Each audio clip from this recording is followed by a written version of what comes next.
c'est sûr que je voulais, ce que mes parents avaient fait, je voulais absolument faire agrandir la crèmerie. Pour moi, j'avais une vision. J'allais changer, pas changer le monde, mais presque. Mais souvent, c'est pas ça qui arrive. Hein? Je dirais que c'est plus avec les employés, peut-être. Mes parents étaient excellents avec les employés, mais ça, c'était mon expertise pour bâtir comme une culture d'équipe. Okay. Bâtir ma culture d'équipe, je dirais, parce qu'on a une super belle rétention d'employés, puis c'est ce que les entreprises aujourd'hui disent qu'ils ont des difficultés. Entre nous autres, c'est un balado qui met en lumière le monde des affaires d'ici, au Nouveau-Brunswick, à travers des parcours authentiques et des personnes engagées qui font avancer nos communautés au quotidien. Bonjour et bienvenue au 3e épisode du balado Entre nous autres. Aujourd'hui, nous avons le plaisir d'accueillir Cécile Légère.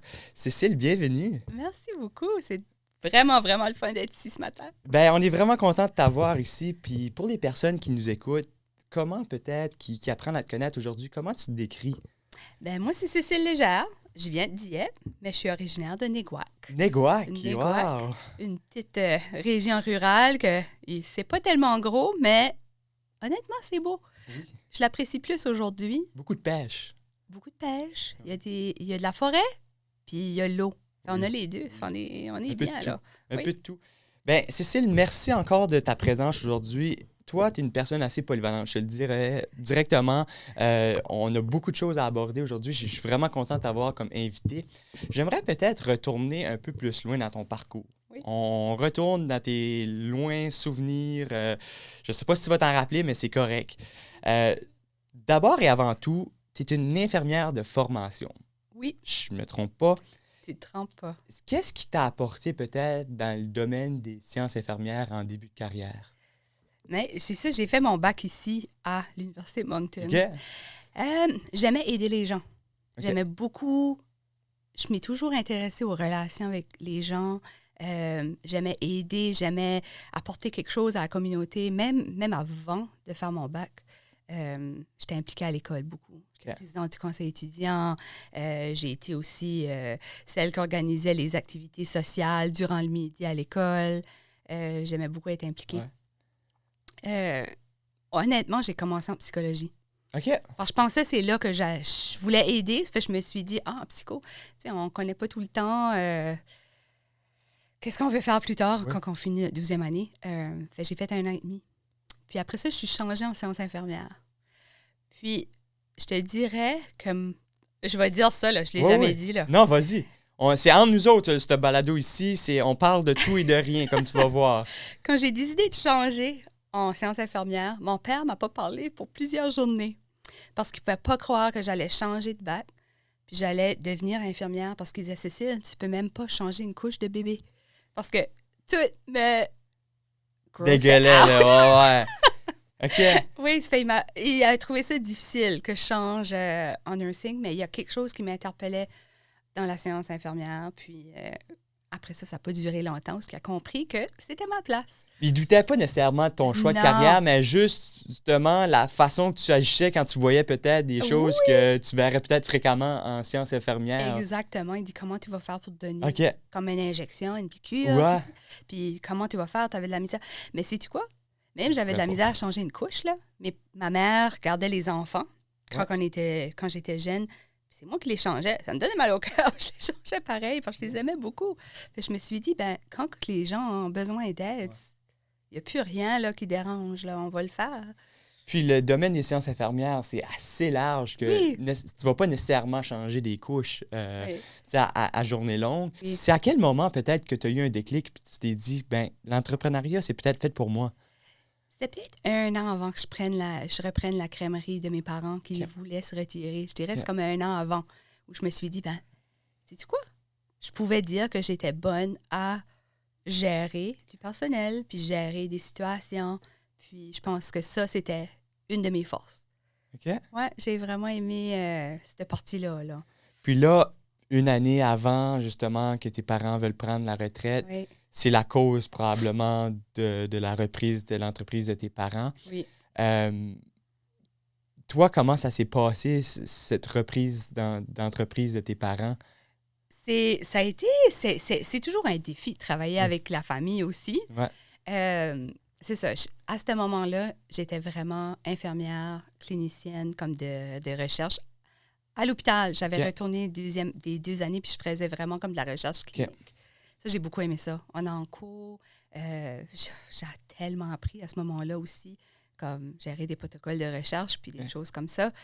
Mais mes parents, ils parlaient que leur défi, mais c'était les employés. C'est difficile de gérer une équipe. Puis moi, je me disais, je pourrais t'aider, je pourrais faire ça.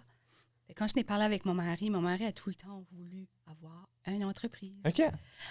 On avait 4 garçons, assez jeunes à ce moment-là. On disait, avec une entreprise, j'aurais peut-être plus de flexibilité. C'est d'être là pour les garçons plus, parce qu'ils étaient jeunes. François en avait 2, moi j'en ai 2. Il y en a 2 autres qui avaient des problèmes de santé. Des fois qui nécessitaient un petit peu plus d'aide. De présence. De présence, exactement. Puis comment de fois, quand j'étais à l'hôpital, tu donnes des Advil puis tu l'envoies à la garderie. Là, parce que je savais que si je ne rentrais pas travailler, les patients, aussi, mais les patients ne pouvaient pas être vus parce qu'on était quand même des infirmières de recherche, puis c'est nous qui connaissions le protocole. Si on n'était pas là, c'était difficile. Pas juste appeler malade et te faire remplacer comme peut-être... Non, pas du tout. Pas du tout. Non, on était pas... À ce moment-là, on a commencé, on était 2 infirmières. Puis c'est ça, là, une personne pouvait nous remplacer à ce moment-là. Là. Ça a été... Puis, on parle de cette reprise d'entreprise-là sans nécessairement la nommer. C'est la crèmerie Bénic qu'on parle d'aujourd'hui. Donc, les personnes qui nous suivent encore, on parle de la crèmerie Bénic. Oui. J'aimerais retourner à l'historique peut-être de la crèmerie Bénic. Tes parents, j'imagine, qui viennent peut-être de Néguac aussi. C'est ça, exactement. J'ai fait un bon lien ici. Oui. Mais comment la crèmerie Bénic est née à Dieppe? À Dieppe. Ça a commencé avec un rêve de mes parents. OK. Je dirais plus mon père, parce que mon père adore la crème glacée, même un petit peu plus que ma mère. OK. Il voulait faire découvrir des crèmeries de par chez nous, de la péninsule acadienne, parce qu'on a plusieurs crèmeries avec de la crème molle. OK. Hein, sur le bord de l'eau, là, si tu mets là, tout à Caraquet, Chipagan, Tracadie, Néguac, on a des crèmeries où on voit les classiques. Le banana split, le sundae, des choses comme ça. Ici, seule chose vraiment qu'il y avait le Dairy Queen à ce moment-là. Ouais. Il y en avait quelques-uns chez Dieppe, mais il n'y en avait pas vraiment dans la région de Moncton-Dieppe. C'est ça qu'ils voulaient faire découvrir aux gens par ici. Ils ont commencé avec un petit cabanon sur le chemin Mountain Road, où tu ne pouvais même pas t'asseoir à l'intérieur pour manger. Là. C'était vraiment comme une petite cantine. Là. Ils ont commencé là. Les 2 premières années, en 2011-2012, la crèmerie était là, dans ce petit emplacement-là. Incroyable. Oui, mon père, c'était un de ses rêves, puis on dit « Let's go », on commence ça. Partons de là, puis voyons voir qu'est-ce que ça va apporter. Bénic, qu'est-ce que ça représente? C'est quoi le nom? Pourquoi elle est venue? Tes parents, en fait, sont venus avec le nom Bénic. Oui, c'est ça. Je suis enfant unique. OK. Puis à ce moment-là, je venais d'avoir 2 enfants. Ça s'appelait Benjamin et Nicolas. Ah, OK. OK. Ça fait... Vraiment, c'était la prunelle de leurs yeux. Fallait faire un an avec les 2 petits bébés, les 2 petits garçons. Ça fait là qu'il vient Ben pour Benjamin, Nick, N-I-C pour Nicolas. Puis là, j'avais dit à mon père, mais Ben, Nick, mais juste un N. Mais là, il fallait que ça soit égal. Fait B-I-C. 3-3.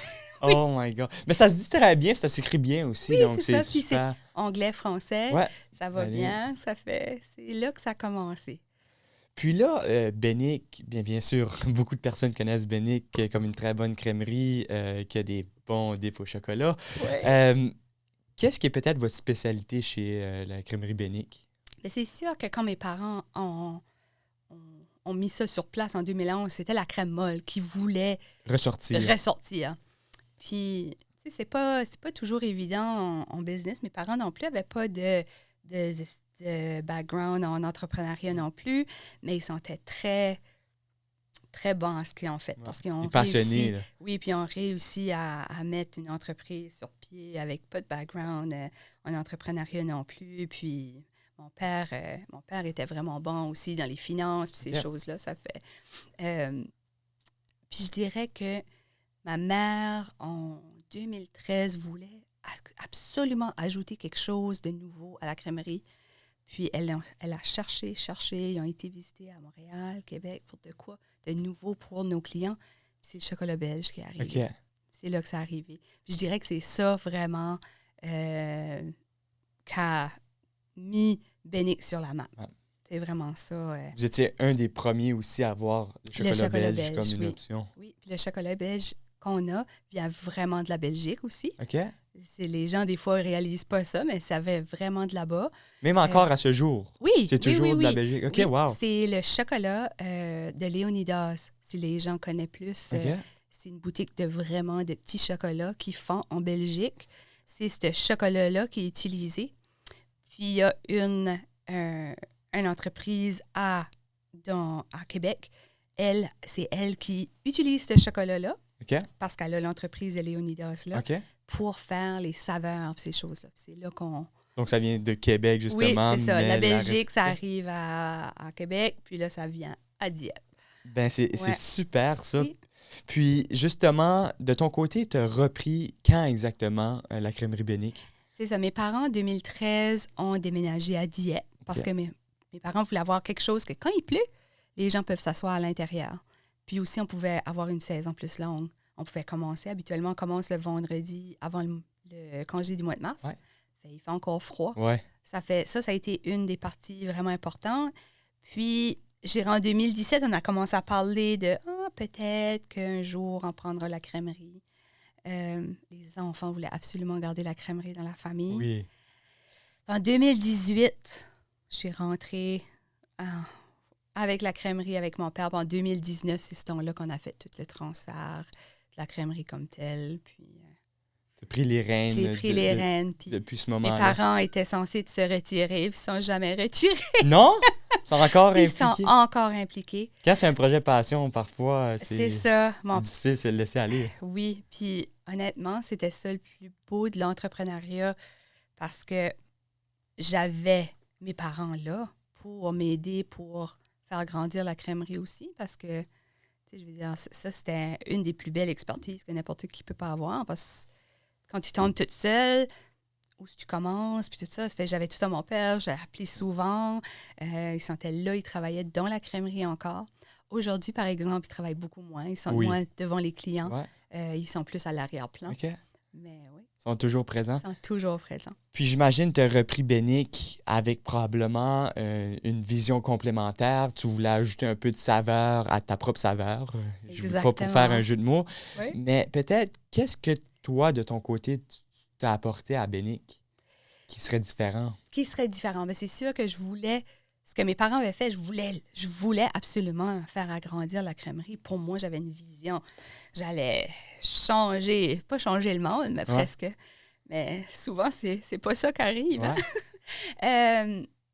Je dirais que c'est plus avec les employés, peut-être. Mes parents étaient excellents avec les employés, mais ça, c'était mon expertise pour bâtir comme une culture d'équipe. Okay. Tu sais, bâtir ma culture d'équipe, je dirais, parce qu'on a une super belle rétention d'employés. Puis, c'est ce que les entreprises aujourd'hui disent qu'ils ont des difficultés.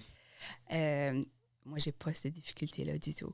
Puis, qu'est-ce que tu dirais qui serait peut-être la potion magique pour la rétention? Comme vous, bien sûr, vous arriviez bien à garder vos employés, ça serait quoi peut-être, s'il y a des entrepreneurs qui nous écoutent, un élément à travailler pour essayer de garder le plus possible leurs employés? C'est ça, c'est difficile à dire. J'avais fait une conférence par rapport à ça aussi. Je pense que c'est un mélange de beaucoup de choses. C'est s'adapter à ce qu'est les employés ou les gens qu'on a aujourd'hui. Ça change. Leurs besoins. Oui, les choses changent. Si on retourne là-bas en arrière, on se souvient quand les gens avaient un emploi juste pour travailler puis apporter de l'argent. Mais ça a changé.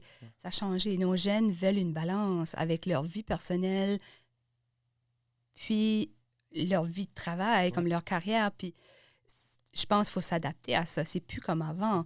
Puis je pense que c'est bon qu'on ait une balance. Parce que longtemps passé, on avait moins cette balance-là. Hein? Les gens travaillaient fort, puis la vie de famille était peut-être mise de côté. Pas parce qu'on veut, mais parce qu'on n'avait comme pas le choix. Aujourd'hui, mais les jeunes, ce que je fais, je leur donne beaucoup de flexibilité. OK. On a peut-être beaucoup comme s'ils demandent congé, ils ont congé OK. la plupart du temps quand ils veulent. On a un app. J'ai quand même Des balises, des bases. c'est Ouais. ça, exactement. On a une application sur leur téléphone. Puis je leur demande de mettre leur journée qu'ils veulent absolument congé OK. au moins 3 semaines à l'avance. OK. Ça me donne l'option de gérer tout ça. Puis on a une OK. belle équipe qui va. Ça me permet aussi d'avoir moins de maladies, du monde Ouais. qui show pas up, Ouais. parce que j'ai pas ce problème-là non plus. Moi, mes employés, ils show up. Ils sont Ils fiers. sont là, ils travaillent à la crèmerie. Je vois vraiment que tu as aménagé un peu l'environnement de travail. C'est sûr. Puis tu as vraiment travaillé cette partie-là. Puis je vois aussi que, puis je vais souvent à la crèmerie, c'est mon petit plaisir secret, y aller avec ma copine. Mais je vois beaucoup que c'est des jeunes employés. Oui. Qu'est-ce que fait en sorte, puis moi j'y crois vraiment, je suis un ambassadeur jeunesse, je crois vraiment à donner des opportunités aux jeunes, c'est là qu'ils se forment, c'est là qu'ils découvrent leur passion, etc. Pourquoi toi, tu as vraiment cru en donnant cette occasion-là à plusieurs jeunes? Ça, c'est une passion qui vient de loin par rapport à les jeunes. Pour moi, c'est la communauté future. C'est le futur de notre communauté, c'est nos jeunes. Ouais. Puis, même si on parle de d'autres projets que j'ai en ligne, tu vas voir que la formation puis être là pour nos jeunes, ça a toujours été une passion pour moi. Puis je sais pas nécessairement où ça vient de. Ça a été là de très jeune. Pour moi, c'était important que je pouvais donner une bonne éthique de travail, leur préparer, parce que je sais qu'ils ne vont pas travailler toujours à Bénic. Oui. C'est un tremplin peut-être vers d'autres Exactement. possibilités professionnelles. Pour moi, c'est important de leur donner les outils qu'ils ont besoin pour leur carrière future. Je me vois comme ça. C'est pas juste de travailler à la crèmerie, là, puis d'avoir une job, puis leur donner quelque chose. Je veux leur donner les choses qui sont importantes, les choses qui vont être utiles pour plus tard. Les compétences employables. Exactement. Sur le marché du travail.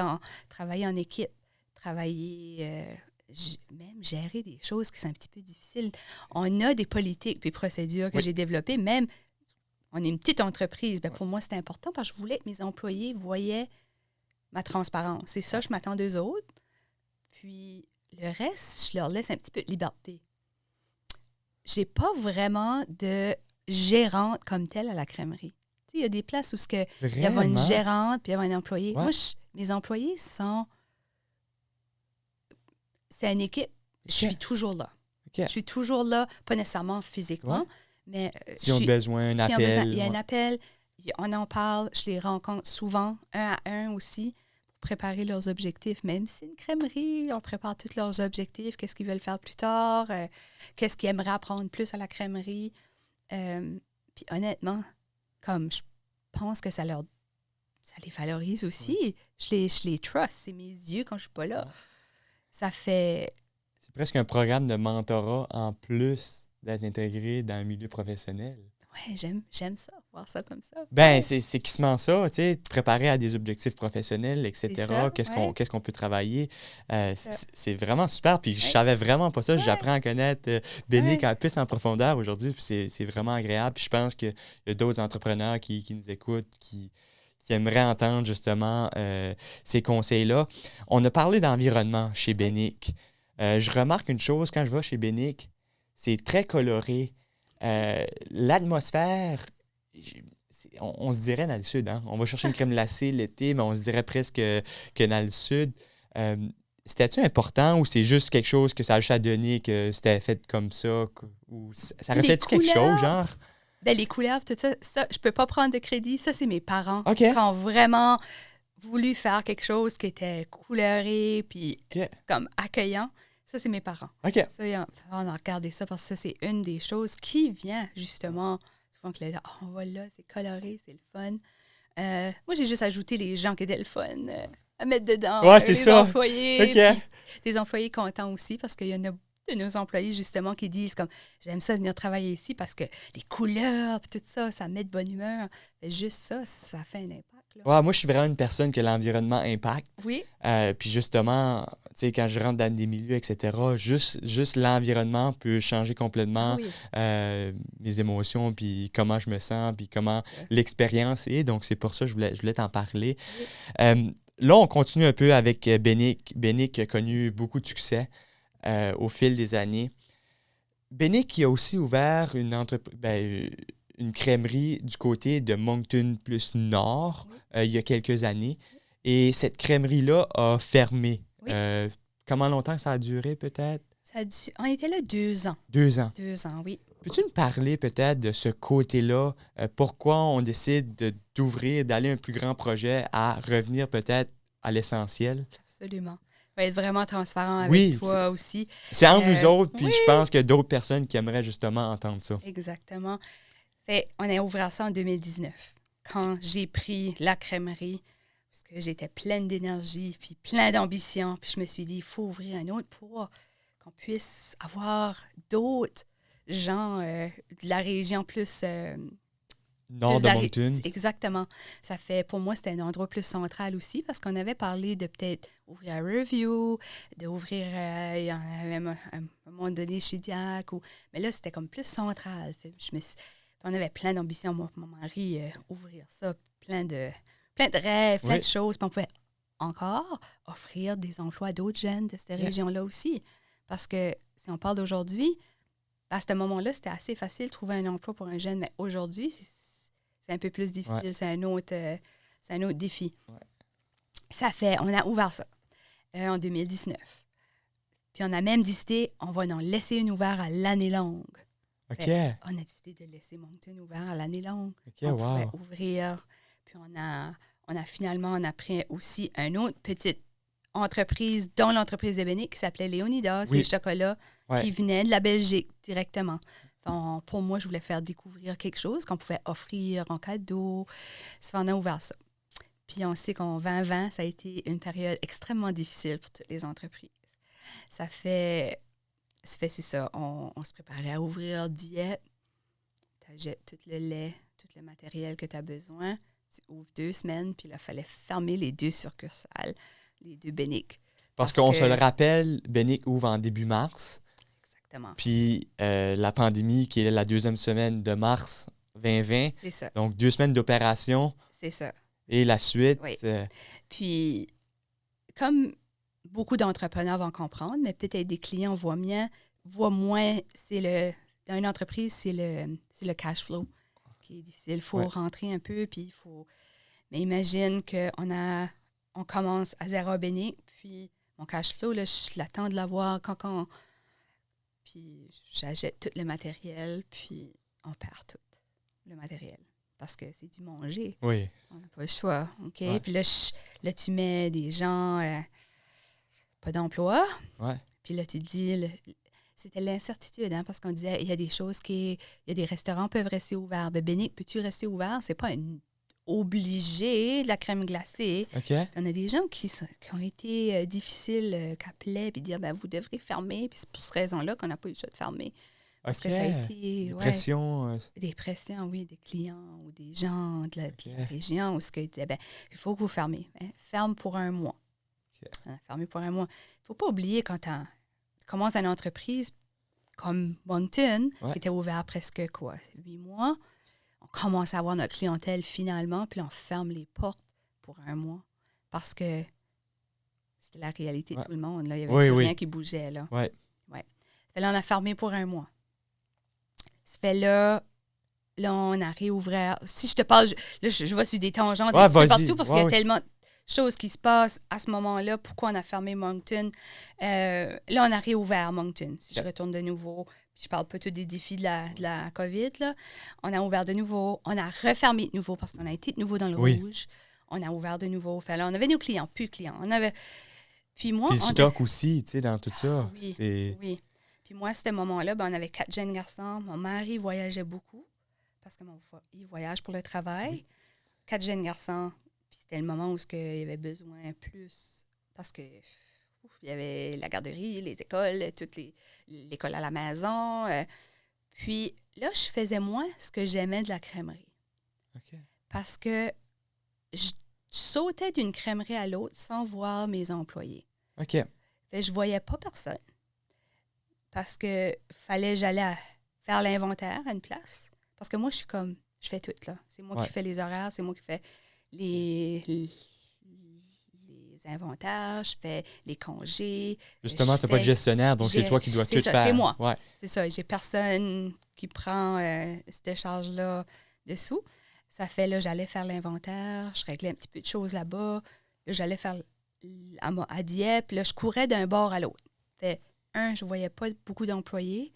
2, je ne voyais pas beaucoup de clients non plus parce que, honnêtement, j'aime être sur le plancher. OK. Ouais, j'aime faire la crème glacée, j'aime faire Intéressant. banana split parce que pour moi, c'est de l'or. OK. Je te fais, là, je vais qui c'est le plus beau là, pour te l'amener. Là. Ça fait, je faisais pas ça non plus. On était un petit peu isolés. Fait, pour moi, j'ai fait un gros burn-out. Fait un gros... oui, on dormait pas beaucoup. Ça m'avait... Oui, puis là, il y a quelqu'un qui nous avait approché pour dire, OK, ben j'aimerais avoir l'endroit québénique tout de suite à Moncton. Okay. On n'était pas prêts tout de suite pour changer puis fermer nos portes. Puis cet endroit-là était loué ou acheté? C'était loué. Okay. Tout est loué à Moncton. Okay. Oui. Acheter, c'est difficile. Okay. Ouais. Ça fait... Là, j'étais comme, ben, qu'est-ce qu'on fait? On en ferme-tu un pour agrandir? Tu sais, c'était comme de retourner en arrière pour agrandir un autre de nouveau ou apporter Béné de nouveau où ce qui était. Parce qu'avec la pandémie, si on voulait comme réussir puis laisser nos portes ouvertes, il fallait travailler fort. Oui. Mais avec 2, je me sentais comme si je divisais puis que je coulais, là. Comme, pas juste financièrement, mentalement, physiquement, tout. Puis j'étais pas heureuse. Honnêtement, j'étais pas heureuse. C'est dans tout ça. Ça fait, on a eu des longues discussions, puis il y a quelqu'un qui voulait l'emplacement à louer, qui voulait prendre. Ça, je me suis dit, je pense que c'est la bonne chose à faire, au lieu de caler avec les 2, pour qu'on puisse de nouveau grandir avec un. Il fallait que je retourne 2 points en arrière pour avancer. Mais laisse-moi te dire, ça a été... comme tu sentais comme si tu avais fait un échec, là. C'est sûr. C'est que je filais comme si... c'est ça. Mes parents ont grandi de quoi, puis moi, qui avait tellement de rêves, j'allais tout amener ça à terre, là. Mais tu as senti que c'était un échec à ce moment-là? À ce moment-là, oui. C'était difficile de voir tu regardes un peu cette décision-là. C'est la meilleure décision qu'on ne pouvait pas faire tout de suite. Je le sais, parce que sinon, ça aurait été trop... je pouvais pas... Quand tu es fatigué, tu peux pas être là pour tes enfants, puis tu peux pas être là pour tes employés non plus. Puis moi, ce qui me tient à aller, là, c'est pas juste la crème glacée. C'est vraiment que je sais que j'apporte de quoi à la communauté, puis j'étais plus capable de faire ça. J'étais plus capable de faire sûr que les employés avaient ce qu'ils avaient besoin pour être contents. Puis là, je me suis dit, les 2 bouts étaient brûlés. Oui, c'est ça. Les 2 bouts étaient brûlés. Puis c'est fréquent aussi dans le monde de l'entrepreneuriat. Souvent, puis c'est une tendance que je vois peut-être chez les entrepreneurs, c'est qu'on a tellement d'ambition, on a tellement de projets qu'à un moment donné, ça vient too much, qu'on peut dire ça en bon français. Ça vient juste trop. Puis, tu te dis que tu as fait un burn-out à ce moment-là. Puis, je pense que c'est une réalité que, justement, beaucoup d'entrepreneurs font face. Peut-être, toi, de ton côté, à ce moment-là, qu'est-ce que tu as fait pour peut-être te recentrer, te rééquilibrer, puis continuer à persévérer là, à ce moment-là? Je peux te dire que ça a pris quelques années, honnêtement, parce que j'avais comme ce qu'on appelle un love and hate relationship avec tout ce qui se passait, là. La crèmerie, on dirait que je ne pouvais pas me stabiliser. Ça a pris longtemps comme à trouver. Mais une chance que j'ai les gens qui m'entourent, comme mes parents sont là, mon mari est là, même s'il travaille beaucoup, comme cet homme-là, comme même aujourd'hui, là, c'est comme un gros pilier de notre famille, là, comme... j'ai commencé à faire mon blog, parce que j'avais une autre passion, puis j'avais besoin de travailler sur quelque chose, puis partager ce qui se passait dans ma famille à ce moment-là aussi, là, parce qu'il y avait d'autres défis personnels aussi. Puis petit par petit, j'ai regagné qu'est-ce que j'aimais de la crèmerie, ce que je voulais que la crèmerie devienne. Fait, au lieu de... Tu sais, on a des grands rêves, on veut innover. Au lieu de faire ça, je me suis dit, je le fais par petite dose à la place. Tu sais, c'est toutes les petites tu reprends des petites habitudes Oui, pour éviter justement de te c'est causer ça. un gros fardeau. C'est ça. Puis, t'es arrivé maintenant, tu te sens mieux, Oui, j'imagine, oui, à absolument. l'instant, Oui, avec des bons projets. oui, Puis, justement, je pense, je te dis un élément clé aussi, te retrouver quelque chose qui te donnait aussi la flamme, qui te donnait une autre passion. exactement. Puis, c'est justement ce côté de blogueuse, de ton Oui, côté. Ella's Blended Family, je me c'est trompe ça, pas le nom, exactement. OK? Oui. Peux-tu me parler de cette passion-là? J'aimerais aborder ce sujet-là parce que oui, tu as passé de Bénic, mais tu es beaucoup plus que juste la propriétaire de Bénic, l'ancienne infirmière. Tu es aussi une blogueuse. D'où est venue peut-être cette passion-là pour bloguer? C'est comique parce que, honnêtement, j'étais pourrie en français à l'école. Ça OK? me prenait tout pour écrire, puis j'aurais comme même lire puis écrire, c'était pas... J'avais de la difficulté, mais il y avait quelque chose qui venait me chercher. Puis la raison, c'est que on est une famille recomposée OK? depuis 2014. OK? Ça veut dire que je me suis divorcée, j'avais 2 enfants, j'étais maman toute seule, mon mari, la même chose, puis on amenait 2 familles sous le même toit, là. C'était tout qu'un défi, hein? Oui. Ça a commencé là. Puis tout ce que j'ai appris avec comme infirmière, comme en recherche, avec Béné, j'ai pu aider ma famille. Puis pour moi, c'était important que j'aide d'autres familles. OK? Là, ça vient un petit peu l'infirmière qui veut Oui, aider. oui, qui veut. Mais ça continue une personne qui a toujours voulu aider.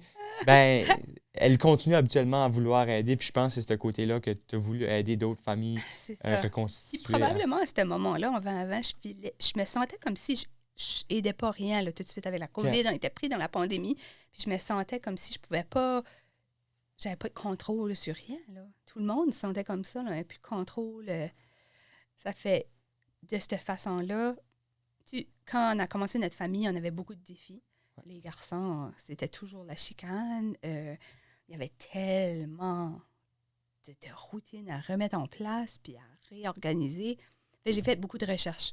OK. J'ai lu tous les articles que je pouvais mettre la main dessus sur les familles recomposées. OK? J'ai lu tous les livres possibles. J'ai cherché l'aide à Moncton, à Dieppe. J'ai contacté plein de places où je disais, pouvez-vous rencontrer mes 4 garçons puis essayer de trouver des Ouais. solutions pour qu'on puisse tous vivre ensemble parce que j'ai jamais vraiment aimé comme du chaos Ouais. puis toutes ces choses-là. Ça fait... J'avais rien. Il n'y avait rien par ici. Il n'y avait rien qui pouvait vraiment aider.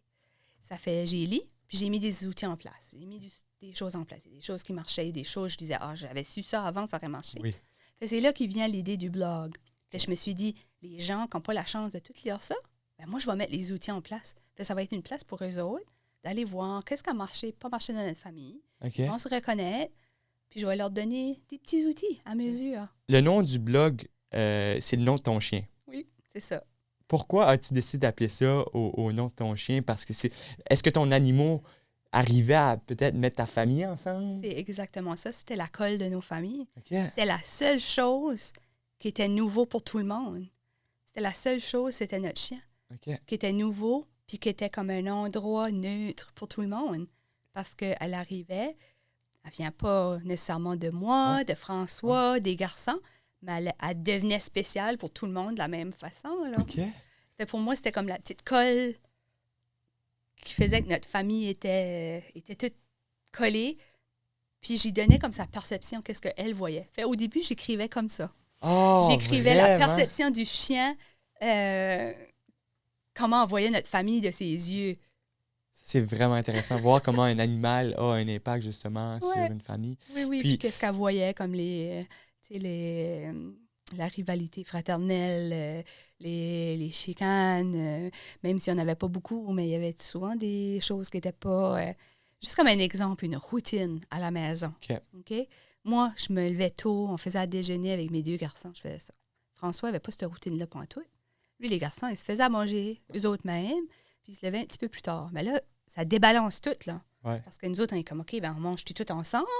On se lève-tu tout ensemble? Ça, c'est juste un petit exemple. Fait, imagine les gros événements. Ouais. Hein, l'arrivée d'un nouveau bébé, s'il y en a un, Oui. comme un mariage, ça bouleverse toute une famille, là. Oui. C'était toutes ces petites choses-là que je parle sur mon blog.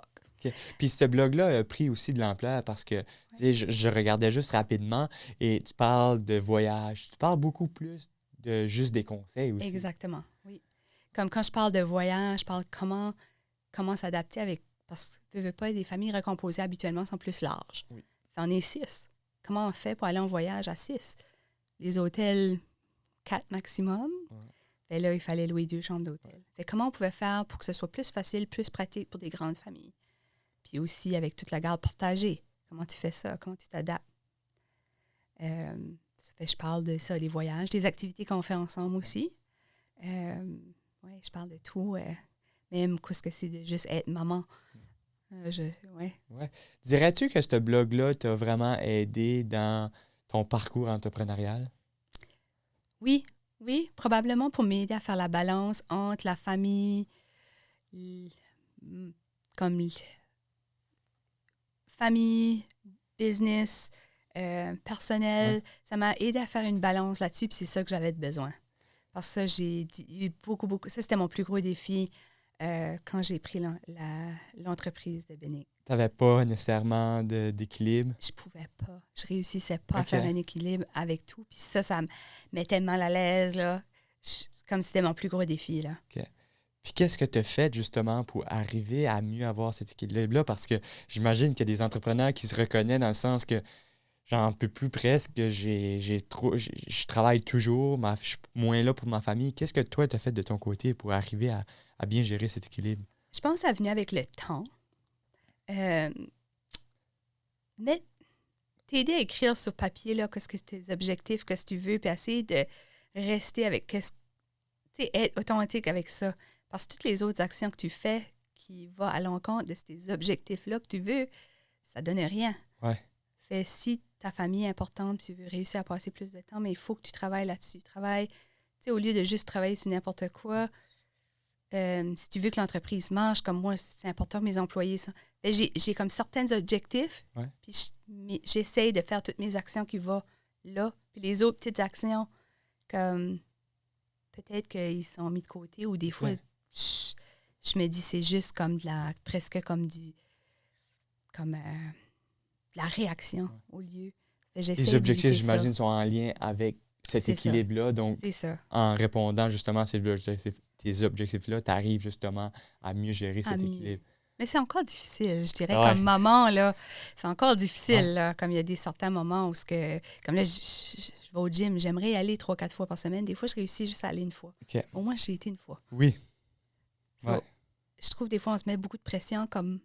Il faut marcher avant de courir. C'est ça, on met beaucoup de pression puis on dit, OK, mais cette semaine, j'ai pas pu faire ça, mais je l'ai fait. Je le ferai la semaine prochaine.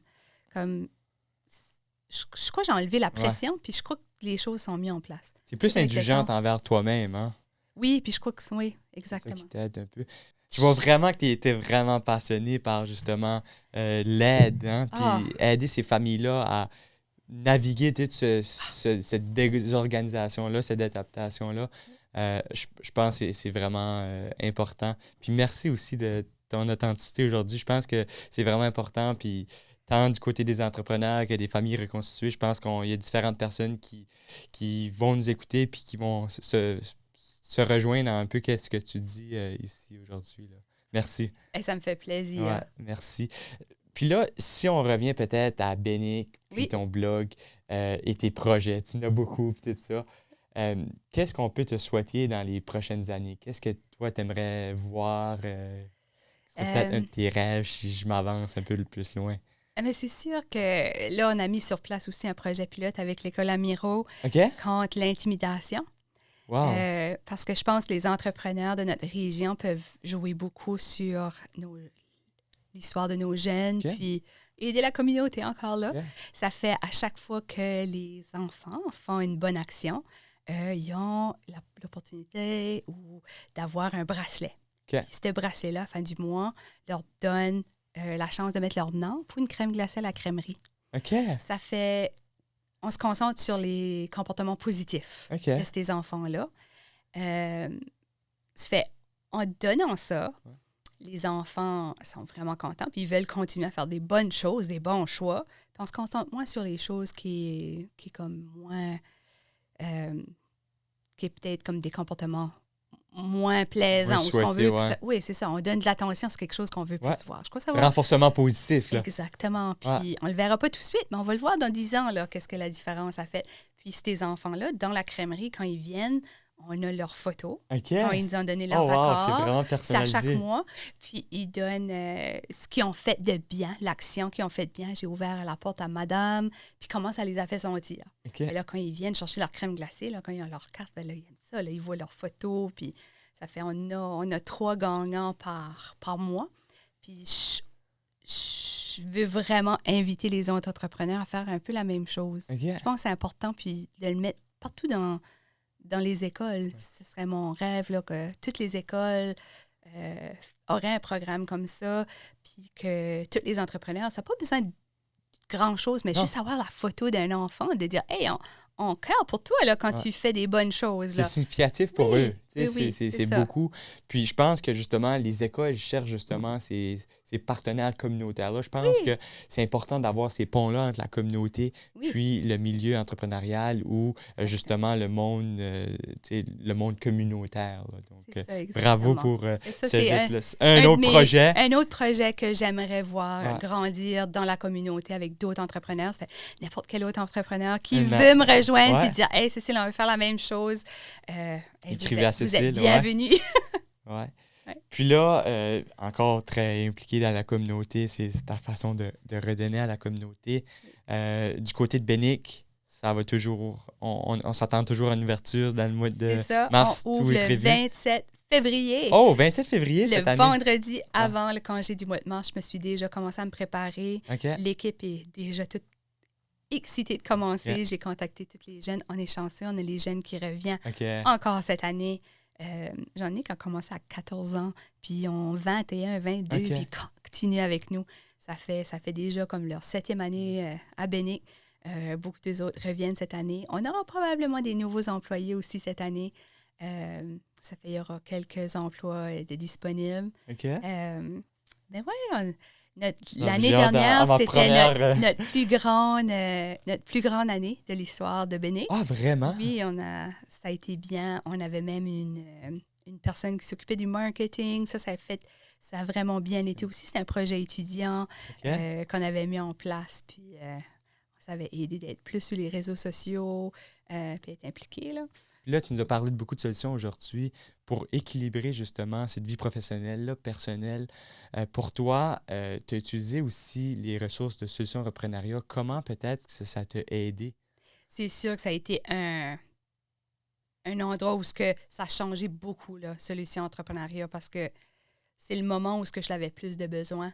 Puis, on a pu évaluer exactement mes défis, mes forces, puis on s'est concentré à trouver de l'aide sur mes défis. Fait c'est sûr que j'ai eu de l'aide d'eux autres pour trouver une personne qui allait vraiment m'aider à trouver qu'est-ce qui étaient mes objectifs, comme je parlais de, justement, puis mes actions qu'allaient m'apporter à ces objectifs-là. Ça m'a aidé à me donner comme une feuille de route, une map pour vraiment m'encadrer vraiment comme il faut, puis aussi d'aller voir les personnes, ressources que j'avais besoin pour que la crèmerie prenne un tremplin. Puis justement, tu nous avais parlé justement avant même le balado de Solutions Reprenariat, que ça t'avait aidé énormément. On voulait en parler justement. Parle-moi un peu de ce programme-là. C'est pour qui? Comment ça fonctionne? On avait parlé dans l'autre balado, mais pas nécessairement en détail. Donc peut-être toi qui as passé directement dans le programme, tu pourrais mieux nous éclairer. C'est ça, exactement. Ça a été par chance. J'avais un employé qui travaillait chez nous. Puis, je pense, à un moment donné, il a travaillé avec le Conseil économique. Puis, il cherchait quelqu'un à faire une vidéo pour une promotion, quelque chose comme ça. Puis, ils m'ont approché. Puis, ils ont réalisé que je venais juste de reprendre une entreprise. Fait, c'était exactement le bon temps pour moi d'avoir Solution Entrepreneuriat pour mettre toutes les chances de mon côté. Ça fait, ils m'ont accompagné. Il accompagne les femmes d'affaires francophones pour ceux-là qui désirent acheter une entreprise déjà établie ou qui viennent d'acheter une entreprise. Parce que, veux pas, c'est quand même un défi puis des étapes à à Donc, franchir. même si tu as déjà acheté une entreprise, tu Oui. as déjà repris une entreprise en tant que femme, tu peux faire affaire à ces services-là Exact. à quelques années de C'est cette ça, je reprise pense qu'il y a d'entreprise. des années spécifiques OK. là, d'après le programme, mais j'étais encore dans les limites OK. de ces années-là, heureusement. Puis là, j'ai pu profiter de ce programme-là pour vraiment m'aider à faire grandir Béné, puis même à grandir l'entrepreneur que j'étais dans moi. Comme il y avait des choses que je savais pas que je savais, Oui. hein, parce que je n'avais aucune connaissance. Puis ils ont même aussi comme des conférences que j'ai pu participer grâce à eux autres. J'ai eu des consultes disponibles à cause d'eux autres. Même malgré, durant toute la COVID, parce que c'était durant la COVID, Oui. tout ceci, ça s'est passé, ils ont été capables de m'aider virtuellement, puis des rencontres en personne. Ça a été Un beau vraiment... programme. Oui, oui. Super. C'est vraiment un beau programme pour n'importe quelle femme qui veut se lancer en affaires, reprendre quelque chose qui existe déjà, ou qui viennent de se lancer en affaires dans une entreprise qui existait. Comme je leur recommande fortement de vraiment consulter puis aller chercher ces gens-là. Là. Donc, si vous êtes une femme, justement, qui reprend une entreprise ou qui est dans le processus ou qui a déjà repris une entreprise, n'hésitez pas à contacter Solutions Reprenariat. Oui. C'est un très beau programme qui existe. Oui, exactement. On est chanceux au Nouveau-Brunswick d'avoir accès à ça. Ben, super, ça, j'ai hâte déjà d'aller manger ma première crème glacée. Puis, avant de terminer le podcast, le balado, avant de terminer le balado, je termine toujours de cette façon-là. Je demande toujours, tu sais, le nom du podcast, c'est Entre nous autres. Oui. Puis, on veut se dire les vraies affaires ici. Puis, je demande cette question-là. Entre nous autres, ça serait quoi la clé de la réussite en entrepreneuriat? C'est une grosse question philosophique, mais c'est j'aime une toujours grosse poser. question, surtout que j'avais aucun background en entrepreneuriat. Ça fait pour moi, le monde des affaires, c'était vraiment quelque chose de tout nouveau. Je pense vraiment c'est de réaliser ou connaître qu'est-ce que nos défis, puis qu'est-ce que nos forces, puis vraiment faire du réseautage, puis aller voir ceux-là qu'on les force de nos défis pour nous aider. Bien s'accompagner. C'est ça. Je pense que ça fait une grosse différence parce qu'on n'est pas bon dans tout. Puis ça, il faut le savoir. Là, on n'est pas... Ça fait... Quand on s'aide, tout entrepreneur, puis on va chercher les gens qui peuvent nous aider, je pense que là, ça donne une meilleure équipe ou une entreprise beaucoup plus solide. Puis ça donne des bonnes racines aussi. Là. Bien, merci Ouais. beaucoup. Merci Ouais, beaucoup ça me pour ta fait plaisir. présence. On est chanceux de l'avoir eu. Puis, c'est ce qui conclut, en fait, notre troisième balado. Parfait. Merci beaucoup. Ça a été un plaisir d'être ici. Parfait.